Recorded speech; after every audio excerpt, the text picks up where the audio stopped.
Welcome to Mindful Leadership, Transforming Lives, with your host, Singh. This is where leadership meets purpose, presence, and passion. In today's fast-paced, high-pressure world, we face a leadership crisis. Too often, teams are led by managers who lack empathy, clarity, and vision, leaving individuals uninspired, disconnected, and undervalued. But it doesn't have to be this way. Great leadership isn't born, it's built. The end game: empower your leadership, inspire the world. Every week, join me, your host Singh, as we tackle the gaps in leadership and life coaching head on, learning how mindfulness, emotional intelligence, and compassion can redefine success. This isn't just another podcast, it's a mission to fill the void left by ineffective leadership. And it's not just about leadership in business. Life coaching for leaders and new executives is at heart of this journey. Ready to rise above the noise and lead with clarity, purpose, and impact? Join a global movement dedicated to reshaping the future of leadership one mindful moment at a time. Let's begin. Welcome back to another episode of Mindful Leadership Transforming Lives on the Transformation Network. Today, I have brought in a special guest.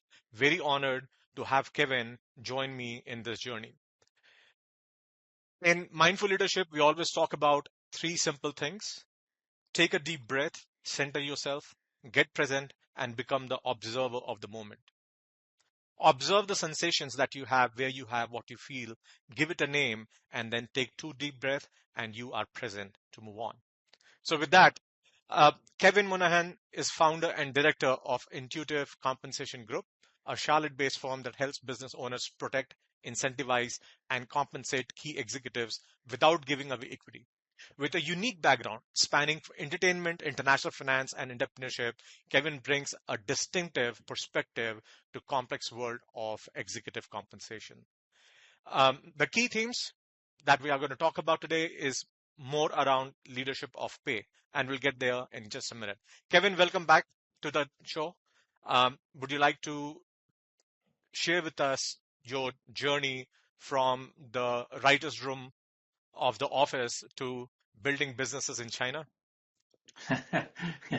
Yeah, so that one of industry collapse. No, the um, my first job lasted until my first performance review, which was an indication. I worked at a large company and I was a trader for them, and I had very good results. And when we started discussing those results, particularly compared to other people, I was surprised that the results did not merit appropriate earnings, if you will. And so my first experience in corporate was short-lived. I actually quit that day, and with no real plan of quitting, because I would just say this was a failed leadership in running a pay review. I left the organization with really no plans of what I was going to do next, and I had called a friend, went home, was going to try to go to the Chicago Board of Trade and run around on the SIBO or and trade complex options, which was what I was good at. That led me, while I was en route to Chicago to try to figure out how to get a job there, I took a call from my friend who said, well, you always wanted to do comedy. You were young. You can come out and stay with me, which was a better plan than I had, which was show up in Chicago and figure things out. So at least I had a place to stay. I went to Los Angeles, and took me 8 months to cold call my way on the show that I wanted to, which was NBC's The Office. Really good job. That show has at least paid dividends for my ego of being able to tell people that I was on that show. And really great experience, including what we're going to talk about today, which was the leadership of pay. I got to see how a team with great culture tackled pay when success came, and I got to see them do it, I would call it, better than a lot of others. From there, the journey then, I went to Parks and Recreation, jumping on a new show, hoping that they would pick up writers and that I could become one. However, This was also the time of reality TV rising, streaming services rising, and you could really get a sense that the jobs that once existed and expanded as new shows were creating were contracting. There was no ability to get a job on these shows, and even the writers that they were hiring were out of work, but 20 years of experience, were all friends because there were so few. And I could see the writing on the wall that this was not going to go well in the short, medium, and I didn't see an end to it in the long term. And to be honest, there hasn't been a lot of nationally known comedies that have come out of the sitcom world since then. Looked around. This was 2008, 2009. And of course, that was the collapse. But right before the collapse, I was looking around going, everybody's crazy here. And wound up finding an opportunity in China, which at the time was kind of fast growing or place, and I wanted to be a part of it. And so I went over there. I joined an organization that had a walkout pretty early on when I joined, and they took about 80% of the people, revenues, processes, systems with them.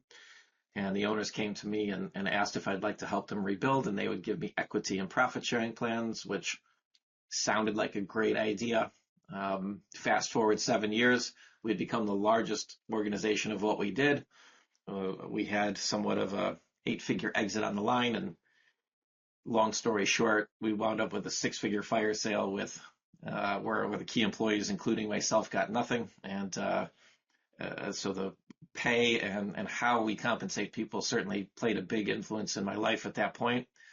I came back to the US, started sharing my story, and really inside of privately held businesses across the US, more so privately than maybe some of the corporates that have things like stock options, etc. We started Intuitive Compensation Group to help people address the problems. That's quite a journey. So you have said you learned the secret to keeping good people while writing for The Office, right? So that's very interesting. Of what did a comedy writer's room teach you about compensation?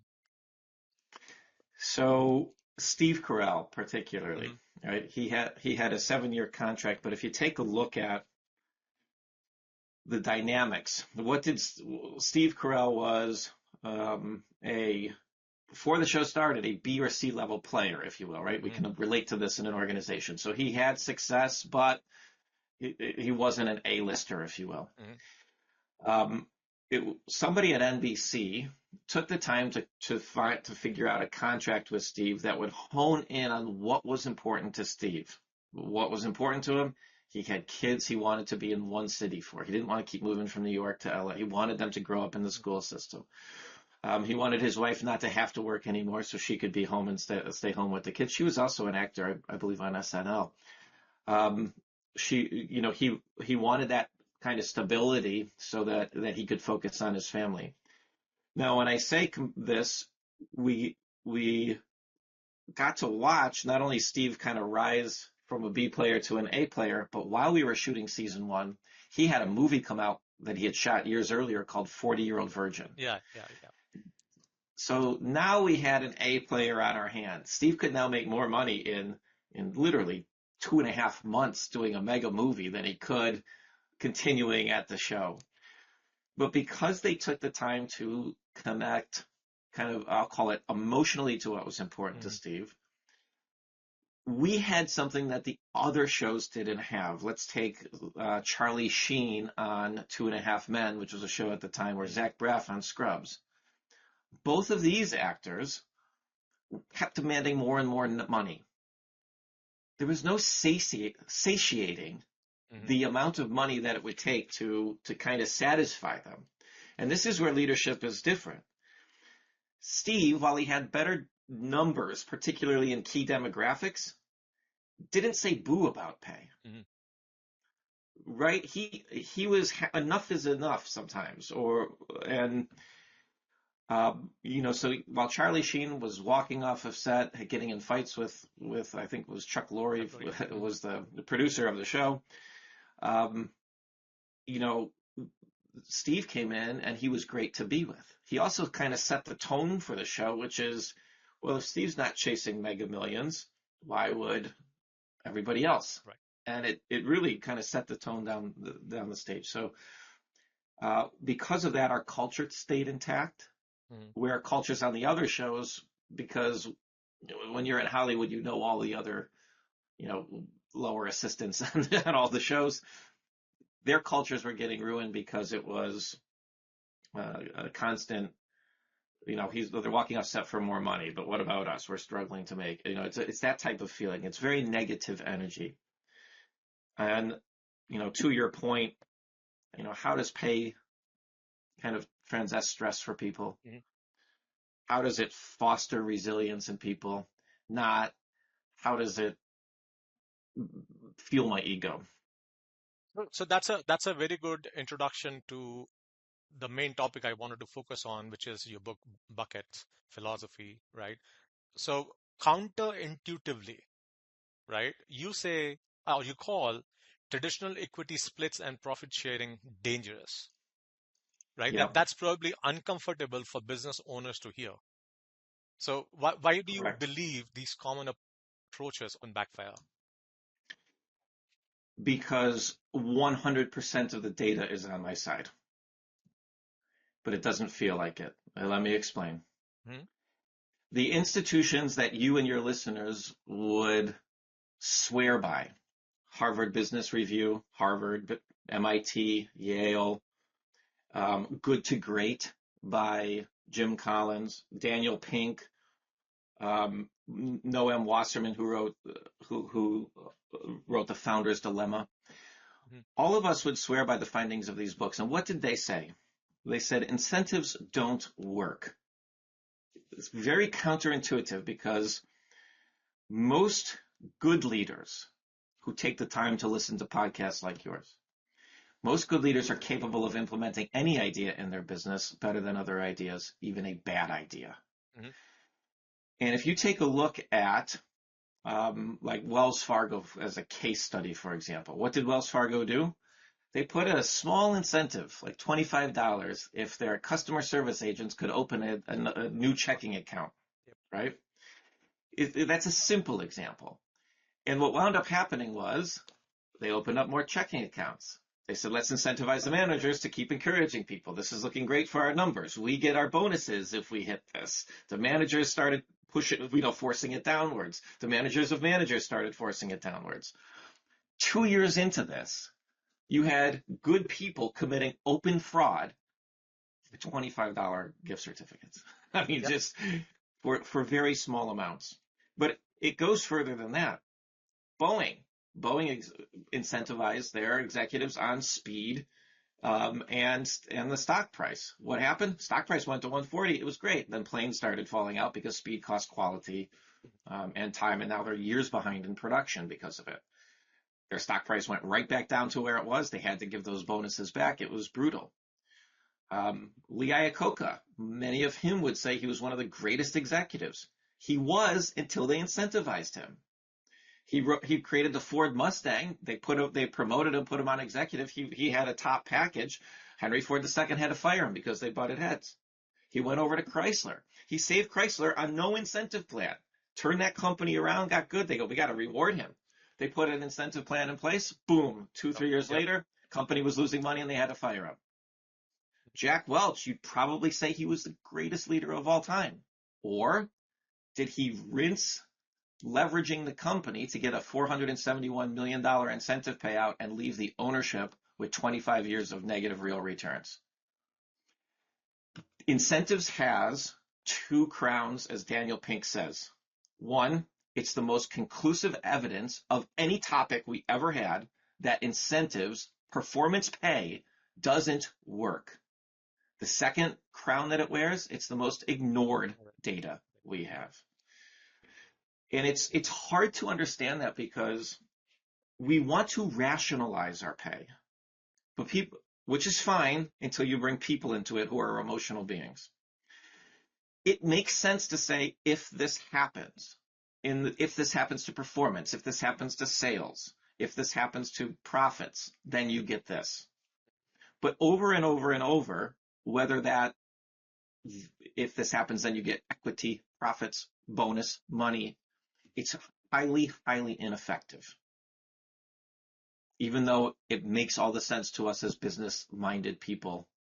So staying on that, can you help elaborate on owner's math and how does it allow business owners to commit to higher Yeah. uh, raises compared to, having the disturbance of giving any raise? So we all want to do good with money, right? Hmm. So let's go to Jim Collins' finding in Good to Great.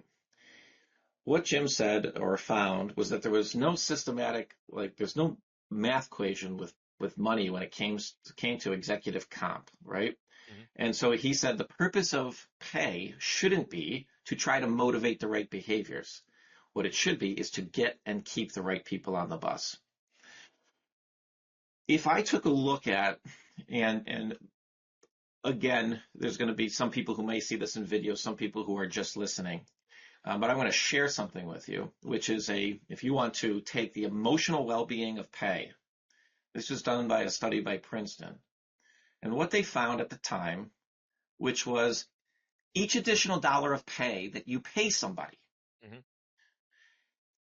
when that number, if their salary or their earnings are below $70,000, today it's about 95 if I adjust it for inflation. We have some inflation recently, so if I adjust it, every dollar of pay increase the positive emotions of people up to $90,000. So each dollar of pay has a tremendous impact on a person up to $90,000. But notice what happens once we cross $90,000 is all of the improvements you get from paying somebody additionally plateau except for one, and that's the person's ego, their status. So when we talk about effective pay, the argument that I would have for leadership is not to validate how much somebody should get paid. They're playing with fire. They're playing with the wrong emotions. What they should be doing is seeking to put positive emotions back in their pay. And the only means of doing that is by creating a system that creates delayed gratification. Hmm. And there's a lot of rules to delayed gratification to make it work. But that is if you want to talk about how to get effectiveness back in, a leader should do everything and anything possible once we're over 90 to $100,000, not to put additional dollars into their pocket. It only buys you about 20 cents of effectiveness. Wow. So on this show, we talk always about responding rather than reacting, right? Yeah. So how do you see that principle applying when key employee says, I want equity or I'm leaving? So that's a hostage situation, right? Hmm. And it's very Now, common. I mean, yeah, unfortunately, it's very, very, very common today. what you have to realize is that if this is happening to you, you should pause and reflect because this person has probably been thinking about this for months. Hmm. This isn't, hey, this came Overnight, up yeah. today. Yep. Yep. Not like my first performance review, but this is it. But I wasn't the good employee. I was more entrepreneurial. Um, that they've been probably thinking about this for months. So the leadership thing to do is reflect and just kind of put yourself in their shoes that they have been frustrated for some time. Hmm. And and here's the difference between an employee and somebody who's in leadership. They look in different directions. An employee is always looking backwards. 93% of people's thoughts are driven by the past. So when this person is going to bring forth the argument for why they think they deserve this stuff, it is always about going to be what is done, what they did. I helped do this, I created this, I led to this account being landed. But leaders have to pause because they don't look to the past, they look to the future. A good leader understands to the future, and they have to navigate it. So to your point, how do you respond when somebody comes in? The first thing I would do is honor the situation. You have to pause for a second and go, something's happened that this person especially if it's about money. It's always going to manifest about money. It's probably not about money whatsoever. It's about feeling valued, how they feel, etc. And they're probably missing something in their life that has nothing to do with you, or at least it shouldn't have anything to do with you. But you're the only person they can complain to. Nobody else will listen. And then what I would do is just you have to kind of observe what your options are going forward. The single greatest thing you can do as a leader is to try to turn the ship of the past to the future and be aware of and conscious of their feelings and work to get it better. So let me pause there because when somebody holds you hostage, it's a common event. Probably 20% of what we do is hostage negotiation, if you will. Right. I mean, they're under circumstances where somebody has put their resignation in and they really can't lose this person. So there is so sorry for that. I just want to continue with that thought process again. So one of the things that we do is we train people on purpose. And the studies that we have, it shows the moment you have an individual employee's purpose associated with goals of the company, right? The retention of those employees is almost double digit compared to when there is no clear lineage between company's goals and individual purpose. So unfortunately, there is not many coaching program out there to train the leaders to have honest conversation. And there is an emotional fear that most of the leaders have, right? So the question is, for those leaders who are struggling to have honest conversation about compensation and future with their teams, what's holding them back? Is it fear, lack of clarity? How do you see that? The opportunity for leadership has passed if they're holding you out, if they're coming in and asking for more pay. Now, doesn't mean it can't be fixed. However, let me explain what I do, because I do this for a living. And that may give you the leadership lessons. I don't know if you can apply it, because usually, if you take a look at trust indices, at that moment, you're next to the trust level of a politician, where an external expert I have so much more. I can come in and I'm removed from all of it. And so here's what I do. And this is the same thing that you would find in the U.S. State Department when they're negotiating people who have been arrested or taken and they want their release. It's the same type of negotiation skills that I use with pay. First thing I do is I just kind of honor what it feels like to be in their seat. Because I was somebody who was screwed over and lost everything by it, they immediately relate to me. And I am telling them exactly what they're feeling in their shoes at that moment. So if I was to put together a guide to say how to have this conversation, you have to know exactly what they're feeling. You have to tell them, and they have to believe it. Very high trust. If they're in your office, remember, they've been upset about this for 6 months. You're new to this. You've had no time to digest the emotion or plan an attack. So your best move should be to delay, think about it, and then write some type of gratitude of what it must feel like to be that I would, okay, this is new. I would just absorb it. I didn't know about this, that you felt this way. Let me digest it and share with you what just allow me to process thoughts, because you've probably been thinking this for a while. If you just acknowledge that, that's going to be a great reliever of stress in their moment. So the first thing I do is exactly that, is I'm able to relate to them what they're feeling right now. The second thing then that I do is I then tell them all of the frustrations they're going to have with all of the options that are out there. So I earn trust very quickly by letting them know, here's the things you've probably tried. Here's the frustrations behind them. And here's probably here's how the owners or the leaders think of it, because their motivations aren't the same. Their motivations are on their pay, their types of things. And so it's hard to do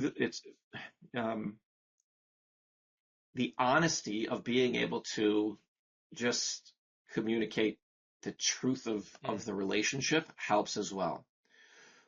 Then what we do is you have to have a solution, a new path forward, one that can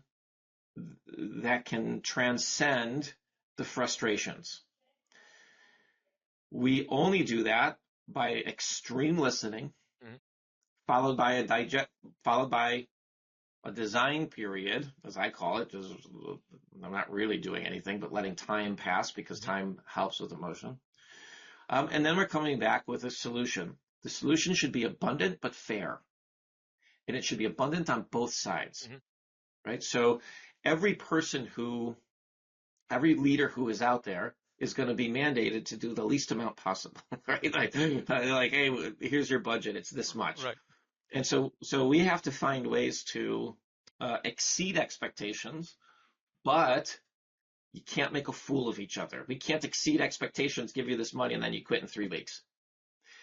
So really what I'm using is I'm using the chaos as an opportunity to impose what is effective pay, Mhm. which is some version of delayed gratification. I can do more if you're here longer. And this is where, let's say that you ran an engineering company and you needed somebody to stay for 2.5 years to finish a project, Mhm. and maybe 3.5 years based on delays, etc. So focusing on a reward that completes something Mhm. is far more effective than focusing on pay today. If you focus the pay in the future, the employee begins to look in the future and not in the past. And that's what you want. You want to be looking in the same direction. So that And sorry, so that's kind of what yeah, you describe as job destination versus job description. yes, because if you're talking about job description, my next conversation is going to be, hey, I pulled these pay reports on the internet based on my job description. I should be a senior title, which comes with a $60,000 raise. This is not the conversation a leader, a business wants to have. Mhm. It's like words mean you get extra money. That doesn't mean anything to a leader or an owner. What they want is to go forward. Now, here's the more advanced lesson to what I do, and maybe I, as an outsider, can be a lot more HR free. But what I mean by that is, you said before too, is we want to align the purpose to the company's goals. I don't give two poops about the company's goals. What I know and what I have found doing this and negotiating for 10 years is that the person's personal KPIs are far more powerful than your company's KPIs will ever be. So job destination should really be, a purpose destination. And you're better off trying to find out where this person is going Mhm. and meeting them there, not where the company is going. If the person knows where they're going, they'll do anything for the company. That's what we describe as your personal KPIs is your purpose, and then tying that to say, okay, if you stay with your purpose, what does fulfillment look like, right? Yeah. So let's pivot a little bit and talk about leaders or entrepreneurs, right? So there are two questions I have. The first one, let's start with, you have worked with business owners who don't want to let go of control after selling majority stakes, right? So the question I always have is how much of that is because of, I don't know if it is ego or it is their relationship with their business identity. Because most of Yeah. the entrepreneurs, they forget that the individual identity and business identity has to be two different things. Yeah. So this is when you say entrepreneur and when you say when they're selling majority of their company, I read that in two different ways. One is I think of a lot of the business owners who are in their 50s, 60s Yeah. with no plan of what to do. And then I think of any age, Right. people exit, building up a company and selling it in 3 to 5 Mhm. years. Are you talking about both scenarios or one more than another? So I think, like I said, it was two-part question. The second part of the question is actually that if a business owner is unclear about their own exit strategy, right? How does Yeah. that uncertainty ripple through their organization? Good question. So it's the scariest thing for the employees as a business owner who doesn't have a plan, and it will drive A players away. Here's why. Let's just say you have a 65-year-old owner of an organization with no plan. A 35-year-old is going to think to themselves, I have, let's just say it's a key player. Mhm. I have my life, my house, my children, my school system, my social clubs, my friends, my cars. Everything is tied to this company. If this person passes away, what the heck happens to my life? Mhm. I have mortgage payments depending on. If this person just sells it on me and I don't like the new owner, this. So very often we will see people who normally have a great relationship.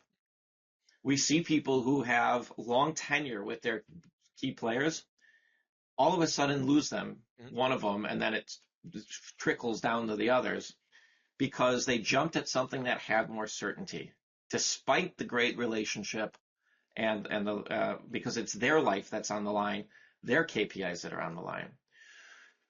To counter this, we put together, and this is my experience in working with business owners, particularly the ones that know a transition of some kind has to come at some point. Right. They should do something, or they have to do something. Um, the order we suggest is retention, which is the first step would be to create delayed gratification for the people around an appropriate time frame. Why? It gives them certainty that you're committing to them and that they have something, whether you own this until you're 95 and pass the business on through your estate, or you sell it halfway through. You can achieve the same outcome from the employee, whether you sell it, keep running it, or you give it to the children, whatever you're going to do with it. So certainty of outcome for them is the biggest thing you can have in place. To your point, once we have business owners that are retained, to 2 to 3 years, Mhm. like clockwork, they come back and they go, I'm ready. And it's interesting because no one is ready to make the commitment to commit to selling a company or transfer it to anyone until you give them permission to step away. And the only thing that we found that allows them this sense of permission to go explore what the heck they're going to do next. I have people building barn dominiums. I have people who have moved to different countries. Mhm. I have people who have started farming. A Garage Mahal came up last week, somebody Wow. who started working on cars. Until their people are retained, it's the greatest first step because then they step away from the business and then they come back and they go, okay, we were going to retain them and then start transferring it. I'm ready to accelerate the process. Retention's a permission giver, and delayed gratification vehicles allow you to be able to take steps towards that. That's a more effective use of pay than I'll just give you an extra $40,000 this Right. year. So that's a big one, and that's where we offer um, free purpose factor assessment that people can go on our website and take that assessment. The idea is to understand not only what frustrates me and fulfills me, but also what are my own blind spots, right? How do I like to lead others? How do I like to be led by others? So for the Ooh. leaders listening right now, let's say who has a key employee they are terrified of losing, what is the one thing they should do this week? Without saying order my book. Um, you mentioned it before. I would just say is do the owner's math, right? Mm. Which to me represents your legacy and your cash flow, right? So if you've built a business up, it's your baby. Maybe it's doing 500,000 profit a year. Maybe it's doing 2 million of profit a year. Take that number and let's go into the future because that's what your employees want to see. And let's just say a million so I can do the math easy. 10 years into the future, even with no growth, that's $10 million of cash flow. Mm. That's a lot of money. And my argument to people who are sitting there going, what would my next step be? The way that delayed gratification works in compensation would be to say, if you got to 10 years, and you don't want to fear losing this person, would you be mad if instead of 10 million, you wound up at 9.6 million, but that extra 0.4 created $2 million of value for your key player?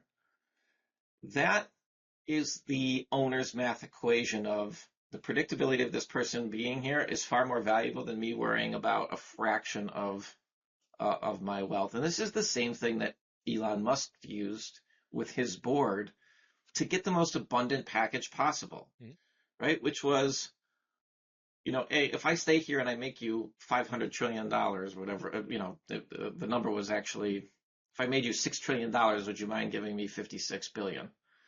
And it becomes an easy argument, right? Giving somebody $40,000 in cash doesn't mean anything. But allocating $40,000 a year over 10 years, if they stay, they get it. If they don't, they get it back. This is a better way more effective way to pay people, particularly when they are over that, the Maslow's hierarchy of needs, right? The 100,000. Yeah. So I hope that helps just people think about, hey, should I be more intentional about my pay? That would be the question I'd ask. So if people, and you mentioned about your book, so if people want to learn more about your approach or take one of your assessments or bring you in, where can they find you?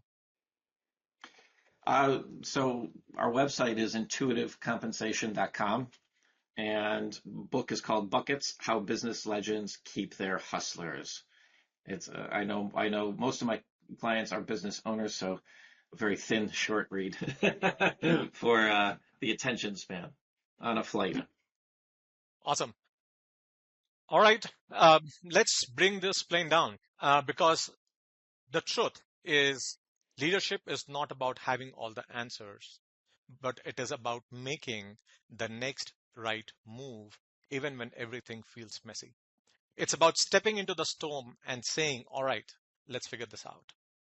Thank you for joining me on this episode of Mindful Leadership Transforming Lives on the Transformation Radio. I am saying, and I'll see you next week. Until then, take the breath, ask the question. This is your moment. Take it, you've got it. Thank you for watching Mindful Leadership Transforming Lives. With me, your host, Singh. We are honored to have you join us on this journey to explore the transformative power of mindfulness, emotional intelligence, and authentic leadership. Tune in every week on transformationtalkradio.com at noon Pacific on Tuesdays, where we will continue to explore how mindful leadership can create a ripple effect of positive changes in your life and lives of those you influence. This show is dedicated to helping you lead with purpose, presence, and passion. Whether you're navigating the complexities of business, building stronger connection with your team, or striving to make a meaningful impact in the world around you. To learn more about the show, access additional resources, or dive deeper, visit SinghPowerUpCoach.com. Remember, leadership isn't just about what you do. It's about who you are. Let's continue to transform lives together, one mindful moment at a time. See you next week.